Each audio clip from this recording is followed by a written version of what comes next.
Well, I'm going to begin by asking. I mean, the submarine film, is almost like a genre of its own accord. It's got so much cinematic potential. Was it always an area that you were sort of quite keen to explore on film? I don't know if it's always an area I was keen to explore in film, but it's an idea I'd always had for a movie. I like the idea of putting characters into extreme situations. Going back to Touching the Void I made 12 years ago, 10 years ago or something, it's about, I guess, the power of nature and making man feel quite small and out of place in nature, because at base in this, like a space film or an underwater film or a film in a mountain, what it's about is those characters shouldn't be there. You're not meant to be there. Men are not meant to be there. And so they've all got this kind of ominous threat of nature's power, and maybe the uncaring nature of that power. But specifically, I'd read about the Kursk disaster, which happened about 10 years ago, which was a Russian submarine disaster, big explosion, a load of people died, but some of the submariners survived in a compartment and they slowly ran out of oxygen before they could be rescued. And I thought, God, that's terrible. That's the worst way to go. And that was the idea I went to Dennis Kelly with. And I went to playwright, because at that time Dennis was a playwright. He's subsequently gone on to write a musical, Matilda, and Utopia, and all these things on Channel 4. But at the time he was a playwright, and I thought, really, a film in a sub is kind of like a play.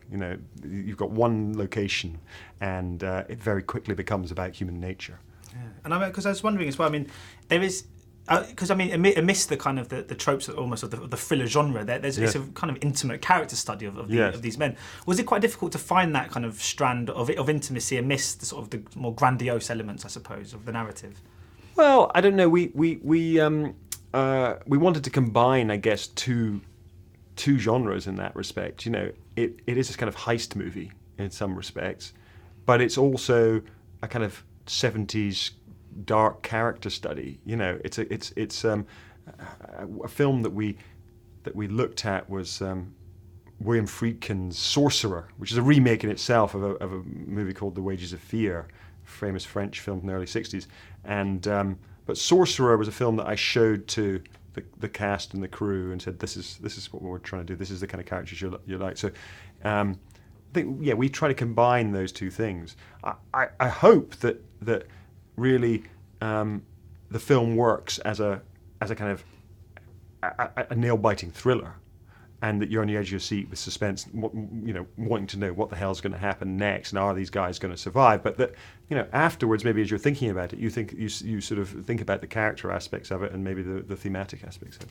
Because one of the things that one of my first reactions to the film was that I never want to ever go in a submarine. Have you sort of, from making this movie, got a sort of newfound sort of admiration for those who do this as a living? Because I certainly couldn't. No, I couldn't either. But then I couldn't go into space or do anything, or climb Everest either. I'm a scaredy cat. I think it's a really extraordinary thing that there are people who are willing to do this, and there are thousands of them. Even I think there's 6,000 submariners in the British Navy, and they are out for 6 months at a time. They don't know where they are in the world. There have been several accidents in recent years where subs have gone down. The Kursk isn't the only one. It's a very, very dangerous job, but there's also something glamorous and exciting about it as well. Yeah. I was wondering, Jude, primarily he's sort of famed for his kind of charm and sort of charisma, but in this he plays the sort of person you wouldn't want to bump into on a sort of cold dark night. He's sort of quite gruff and quite menacing. I was just wondering what it was about him as an actor that you felt was perfect for this role. Well, I think that people underestimate Jude as an actor, and I think he's a great actor, and I think therefore he can play just about anything he wants to play. And when I first started talking to him about it, I wasn't, talking to a couple of different people at the same time, but I was so struck by his willingness to dive right into this and really sort of chew on it and to transform himself and to do something that is very unexpected. And I'm hoping that people will come out of the movie and go, wow, that's the Jude Law I've never seen before, and have a newfound respect for him. When somebody's that good looking and that talented, it's easy to forget that the reason he became a star is because he's a bloody good actor in the first place.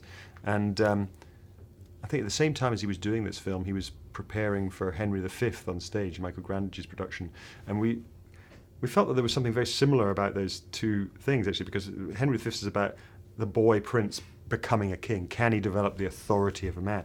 And in a way, that's what Jude had to do in this part. He has to become the leader of these men, and he has to sit with all these grizzled character actors and feel like he's, you know, he's the guy he's the boss, and he has a natural authority that he doesn't have to shout and scream. They just, you know, they do what he says. So there was something interesting, I think, there about him learning about leadership. What does it mean to play leadership?